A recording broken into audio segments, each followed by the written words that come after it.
Well, good morning, everyone. It is nice to sit in a full Zendo. One would begin to wonder, like on a cold day like today, what brings you all the way down to Tribeca and sit in an alley?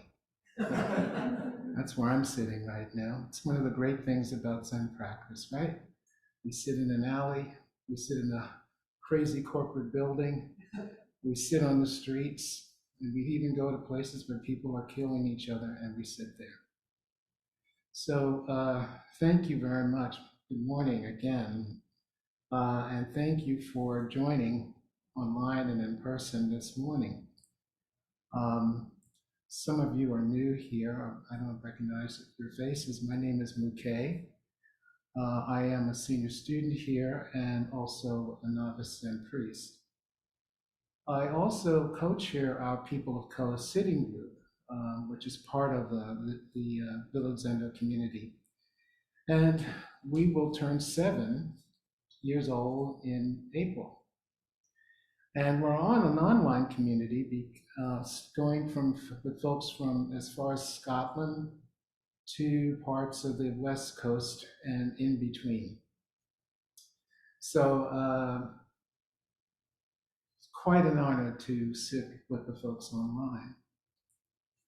I realized as I was preparing my talk this morning that it was framed between the birth of Lincoln and the birth of Washington, D.C., birth of Washington, both presidents of the United States, one who freed slaves and one who owned slaves. And also, the month of February has been designated Black History Month, a month where we remember Black men and women who have made a difference in the Black community, and I would like to also think in these United States.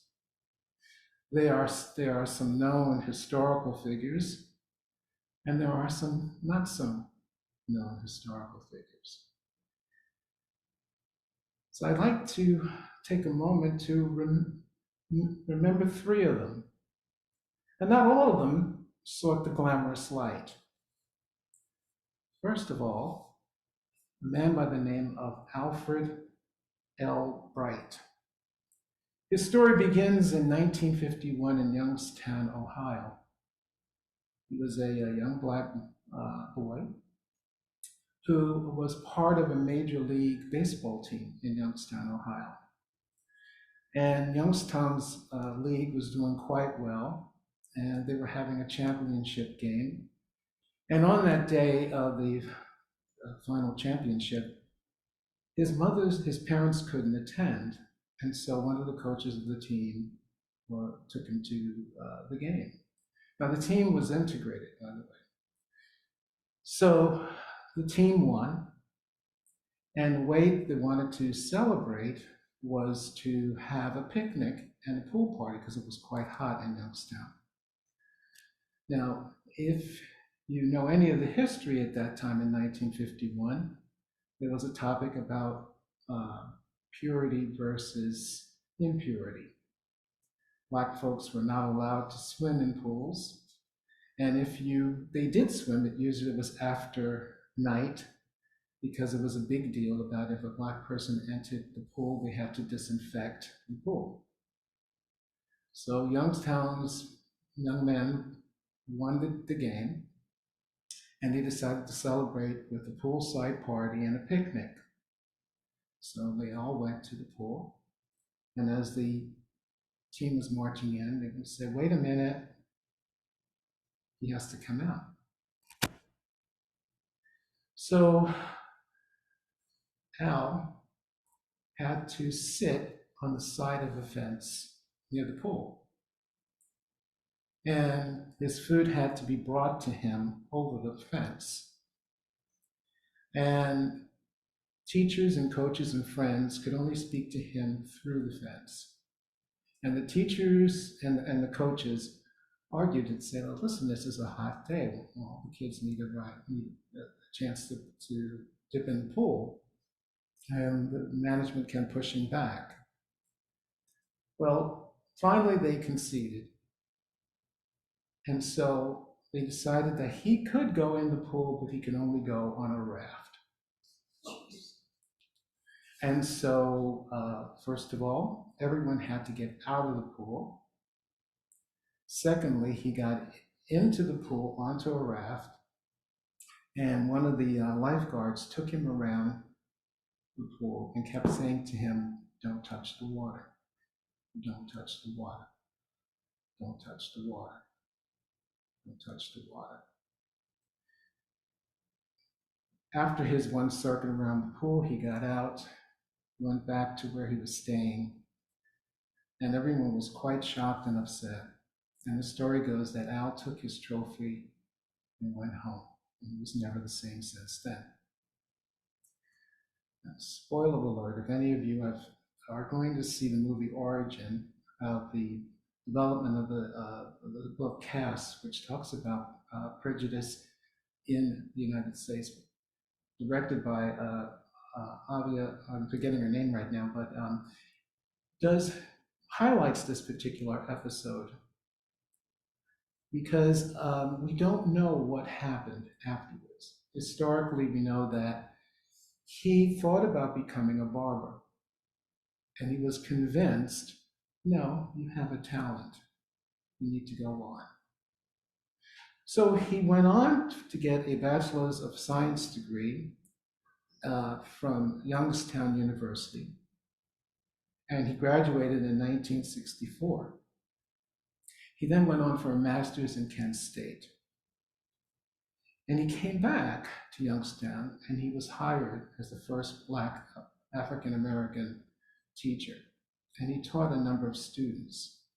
And one of his students was a man by the name of Louis Zona, the executive director of the Butler Institute of American Art, and one of his greatest students, who tells us that over the 40 years, Bright had inspired a number of his students. And he quotes, "The reason why I always wear a bow tie because I think of Al Bright. He had his share of prejudice shown against him, some pretty bad experiences in his life growing up. He told me the reason he wears a tie because it's sort of a place places him on the same level of the people who were critical of him. When I'm trying to tie my tie in the morning, I think of Al Bright showing me how to make a Windsor knot. I believe Bright would want to be remembered as an artist and a teacher who cared deeply about his students and the direction of their lives."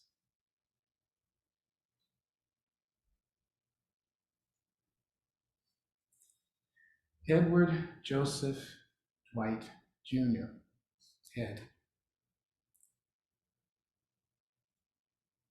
He was born in the South, quite bright, and at the age of 4, he built an airplane out of orange crates in his backyard.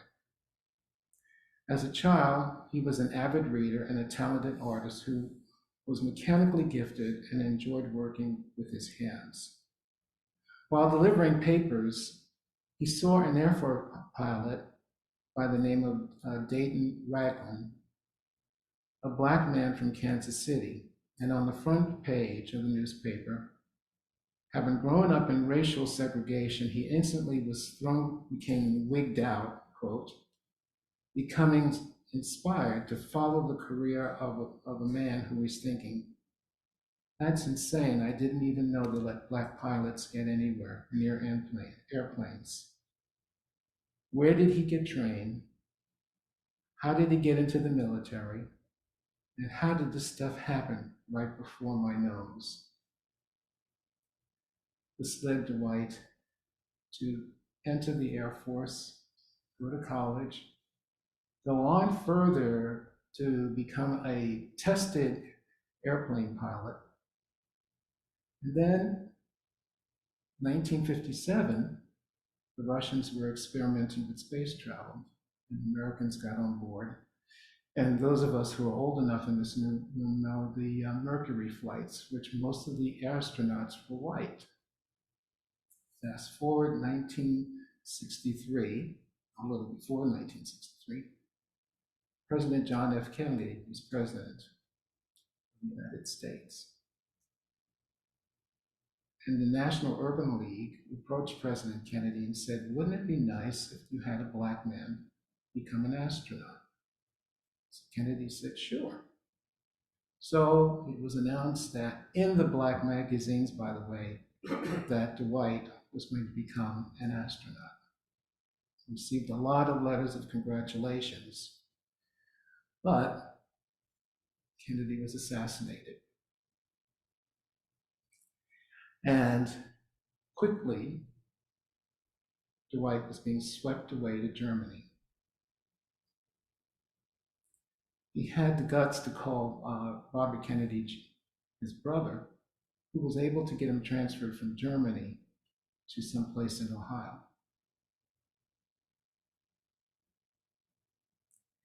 He said his experience as an astronaut was horrible. He was given the cold shoulder.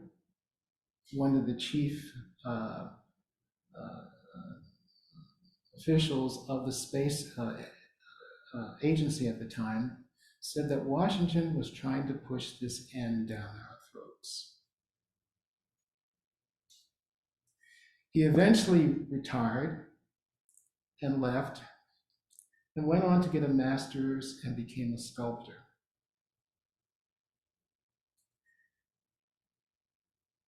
Many years later, the first black man to walk in space, by the name of Bernard Harris, contemplated what a difference it might have made if Dwight had become an astronaut during the 60s. He says, space really allows us to realize the hope that lies within all of us as human beings. To see a black man in space during that period of time would have changed things.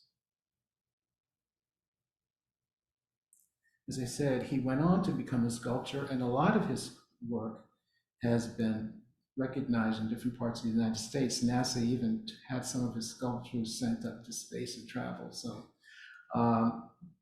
But he was asked later on, right,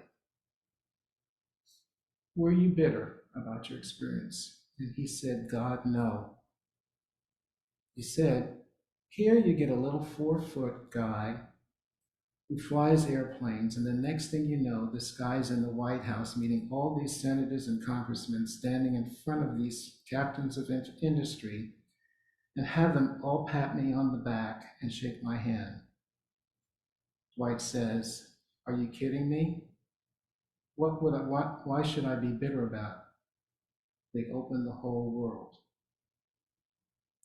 Later, in August of 2020, he became inducted into the National Air Force, NASA, and is considered a pioneer in space travel. And he said at one of the events, he said, I'd advise everyone to go through what I went through. And then they'd have a different view of this country and how sacred it is. We're all on this little ball flying around the galaxy. Third one is a little more familiar to some of us in this room. Her name was Grace Dell Nichols. Grew up in Chicago. She didn't like her name Grace Dell, so her parents changed it to Nielsie, which means victorious maiden. Nielsie Nichols became Lieutenant Uhura of the Star Trek episodes. And she was the first black woman featured in a major television series, the prominent role of a bridge officer. The story goes that when Whoopi Goldberg saw her, she ran and told her mother, listen, Mom, we got a black woman on TV and she ain't no maid. But she also had a lot of talent. She was a singer, she was a performer, dancer, and she sang with Lionel Hampton group and a few others. And she thought about leaving the series. And she contemplated it, and she spoke with Gene Roddenberry, who was the producer at the time. And he said he didn't want her to do it, but he says, I want you to think about it. And then if that's something you want to do, let me know. But he didn't want her to leave. So she was invited to an NAACP event, and a person came to her and said to her, you know, there's someone who wants to meet you. He's your greatest fan. So she says, okay, I'll go. I'll go and speak to this Trekkie. And Martin Luther King Jr. happened to have been at the event. And so, you know, he was standing there grinning at her. And she says, well, I guess the Trekkie will have to wait because Dr. King is right there, and I'm going to go and say hello to him. So as she's making her way towards Dr. King, he's coming towards her with a big grin. And he says, he says,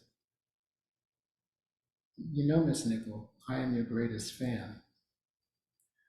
The Star Trek role was the only show that he and my wife and my kids are allowed to stay up and watch.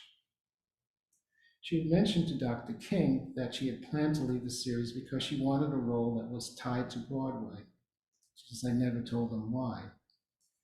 But he said, we can't, we cannot. For the first time on television, we'll be seen as we should be seen, as professors, lawyers. If you leave, that door can be closed because your role is not a black role and it is not a female role. That role can be filled in by anybody, even an alien.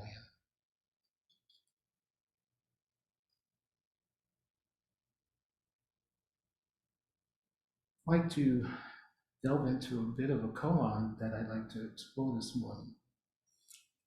It's from the Blue Cliff record, case 46. Ching sound of raindrops. Ching asked the monk, what sound is that outside the gate? The monk said, the sound of raindrops. Ching said, sentient beings are inverted. They lose themselves and follow after things. The monk said, what about you, teacher? Ching said, I almost don't lose myself. The monk said, what is the meaning of I almost don't lose myself? Ching said, though it is still very easy to express oneself, to say the whole thing can be difficult. A chaplain friend of mine was talking about a gathering she had of interreligious folks, talking about what was happening in Palestine. And it was a quiet meeting, and it was all council style. So those of you who are not familiar with council, it's quiet. And when you share, you speak from the heart. There's no cross-talk. And the only time you can ask a question is if you want additional information. So one of the people, the participants, shared a poem about what's happening in Israel and in Gaza. And someone spoke and says, you know what, that sounds like the writings of Hitler.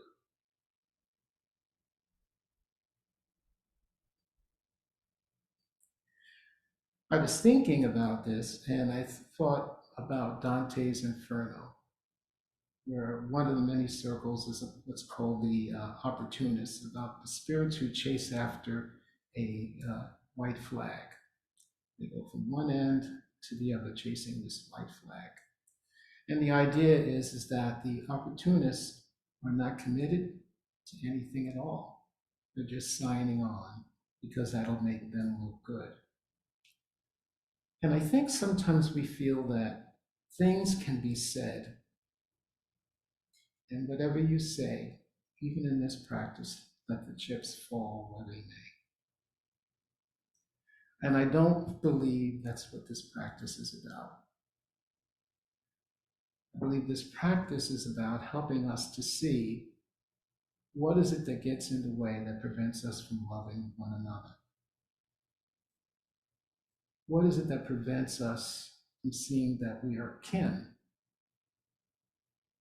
All of us are familiar with Martin Luther King Jr.'s I Have a Dream speech, in which he says, when we let freedom ring, we let it ring from every tenement and every hamlet.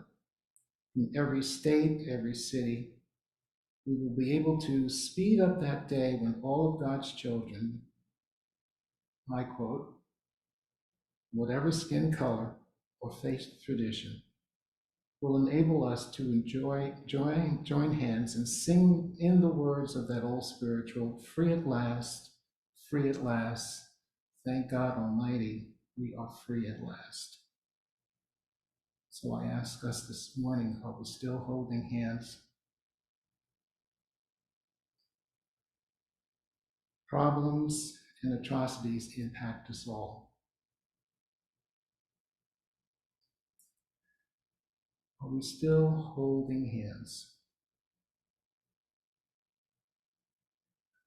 Maybe perhaps what we should all be doing is locking arms so that when one person is attacked, we all feel the impact and then we stand up. One of the things that, when I was thinking about this talk, it was a song that kept coming to mind. And again, I make reference to those online, that there are a number of people, maybe my age and even a little bit older, in this room, that kept coming to mind. It was haunting me. It was a song by a group called the Buffalo Springfield. Someone's nodding. And it was the title of the song, What It's Worth. And it was a song that was written to address the riots in LA, but then it went on to become a song that dealt with the Vietnam War. And the words I feel to this song still apply to this day. And I'll share a couple of the lyrics with you. There's something happening here. What it is ain't exactly clear.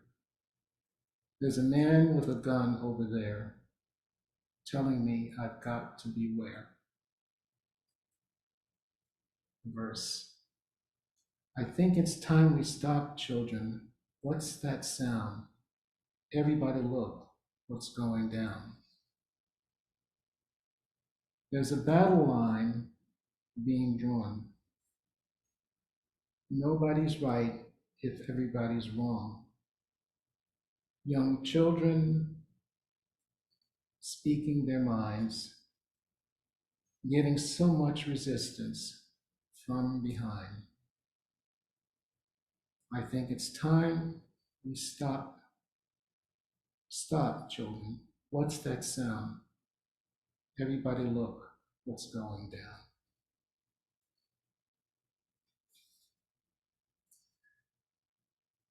How appropriate for today. What is the sound that you hear outside your gates? The people that I shared with you this morning, and there are many more, heard a sound and in their own unique way responded. And I would say they lived to their fullest self. They didn't compromise. They didn't compromise. But I do, and I hope that this practice calls us not to compromise, but to live fully and to hear the sounds that are outside our gates.